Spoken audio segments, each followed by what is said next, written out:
I see guys all the time, going bald, and they don't realize that they could easily stop this. There is a lot of scams. There's a lot of people talking about this. And the primary thing to know about this is that most of the hair loss is caused by DHT. So DHT is a derivative of testosterone. And really the solution to any hair loss problem is going to involve reducing the DHT. Fortunately, there's some really good drugs that work very well for most guys. Let me just give you what I have learned from researching this topic myself and what I do myself, right? So first of all, the most simple thing is 5 milligrams of finasteride per day. That is pretty much the most simple hair loss solution. It is a potent DHT blocker. It'll block, I think, something like 70% of the DHT. And if you are experiencing some amount of hair loss as a man, that should be the very first thing that you do. Just get a prescription for finasteride from your doctor, very simple to do, and it can halt the hair loss completely, and it can reverse some of the damage. If finasteride isn't working for some reason, there is a stronger off-label prescription for dutasteride you can get. It's a smaller dosage, but it is more effective. It blocks something like 90% of DHT. And if that doesn't work for you, I don't know if anything will. The next thing is minoxidil. This is something that works to regrow hair, but it is something that has to be continually done. The basic way that it works is that it increases blood flow to the follicles in the hair, and so that is going to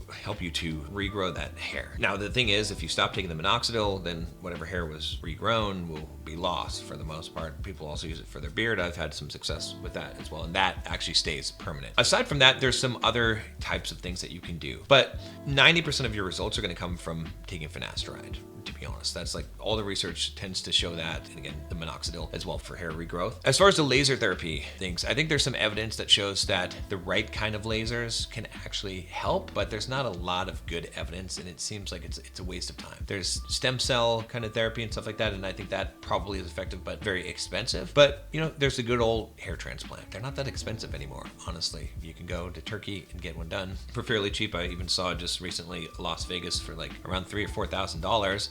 So that's something that you could do. But I would say that definitely there's something you want to take care of, because it is true, as much as it's not all about looks. Women do want a man that has hair in general. So it's true that you do want to get this taken care of. I'm amazed by how many guys I see walking around today where they could just be taking finasteride. They could do something about it, but they're not doing anything about it. And most of it, I think, is because they haven't researched it. They don't realize that there are these options. So I would even potentially take it preventatively. Just, if you see any kind of hair loss, or maybe if you just want to be doubly sure, hey, getting on finasteride, there's no real downside. It's good, I think, preventative. It makes sense to me. If you wanted to just be as sure as possible and you wanted a protocol that would probably give you the best results, I would do finasteride or dutasteride. I would do minoxidil at least once a day, and I would do a microneedling once a week or every couple of days, right? That's what I would do as a protocol. And then, I'd save up money for